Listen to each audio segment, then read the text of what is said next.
हमने देखी क्षमता, वो क्षमता देखी हमारे प्राइम मिनिस्टर साहब ने, जो हमें कहा गया था कि भाजपा काम नहीं कर पाएगी।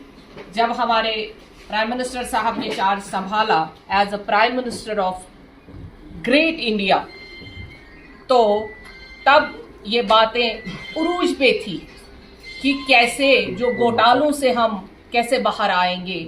जीडीपी बहुत नीचे जा चुकी थी।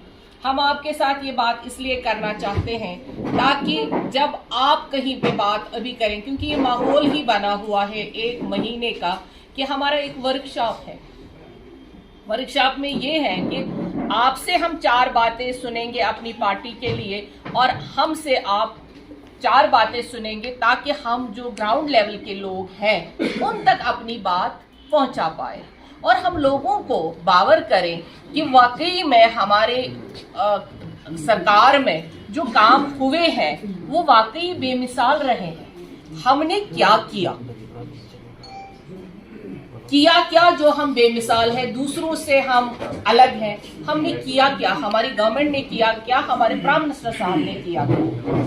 पहली बात कि जब प्राइम मिनिस्टर साहब ने जनधन योजना का, उस स्कीम का पार्लियामेंट में कहा था कि हम जनधन योजना कायम कर रहे हैं। जनधन योजना क्या है कि वो स्कीम जिसमें आज आप देखेंगे कि हर एक के अकाउंट में पैसा आता है। कैसे कि जब किसी के पास अकाउंट नहीं होता था तब लोगों ने कहा खाली अकाउंट खोल रहे हैं, इससे क्या होगा।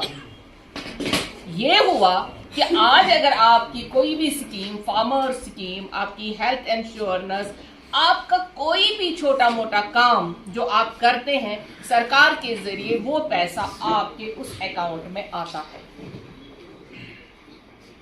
दूसरी सबसे बड़ी बात रही, जब कोविड में हमारे किसी भी गरीब के पास पैसा आना था तब तो एक दूसरे से मिल नहीं पाते थे, तब तो एक दूसरे के घर नहीं जाते थे। बाप से भी बेटा दूर हो गया, किसने किसको दफन किया ये पता नहीं, किसने किसका आखिरी संस्कार किया किसको पता ही नहीं है। लेकिन हमारी सरकार ने, हमारे प्राइम मिनिस्टर साहब ने खुद खड़े होकर 24/7 हमारे लिए वैक्सीन तैयार करवाए, लेबोरेटरीज में खुद रहे। ये होता है विजन कि मैंने अपने जो इतने 130 करोड़ की तब डेवलप्ड कंट्रीज जमीन पे आ चुकी थी, इटली, अमेरिका, हमारे वर्ल्ड के वो जो खुद को डेवलप्ड कंट्री, यानी उनके ऊपर कोई कंट्री नहीं है, उनके पास इकोनॉमिक फ्लो है, पैसा बहुत है, इंफ्रास्ट्रक्चर बहुत है, वहां लोग कैसे मर रहे थे, कैसे लाशों को वहां पे दफनाया जा रहा था और जगह भी नहीं मिल रही थी। लेकिन उसके बरक्स लार्जेस्ट पॉपुलेटेड कंट्री होने के बावजूद हमारे प्राइम मिनिस्टर साहब ने हमारे लिए वैक्सीन बनाई और खुद खड़े रहकर कि मेरी जनता को कोई परेशानी न हो, मेरे लोगों को परेशानी न हो। यही होता है सबका साथ, सबका विकास और सबका विश्वास जीत के भी। वहां कोई हिंदू नहीं था, वहां कोई मुसलमान नहीं था, वहां कोई सिख नहीं था, वो प्राइम मिनिस्टर थे हमारे हैं और उन्होंने अपनी जनता को बच्चों की तरह बचाया। और आज हम इस स्थिति में हैं कि हम आज खड़े हैं, 9 साल की बात कर रहे हैं कि ये सबसे बड़ी बात है। इसके बाद अब छत नहीं है, जिंदगी है, छत नहीं है, और बच गए तो हमारे पास घर नहीं है, बच गए तो हमें खाना बनाना है, उसके लिए गैस भी होना चाहिए, और माओ बहनों के लिए इज्जत घर बनाए। इज्जत घर आप समझते हैं, टॉयलेट्स, वॉशरूम्स बनाए, क्योंकि रूरल एरियाज में हम यहाँ भी देखेंगे नहीं होता है हमारे पास।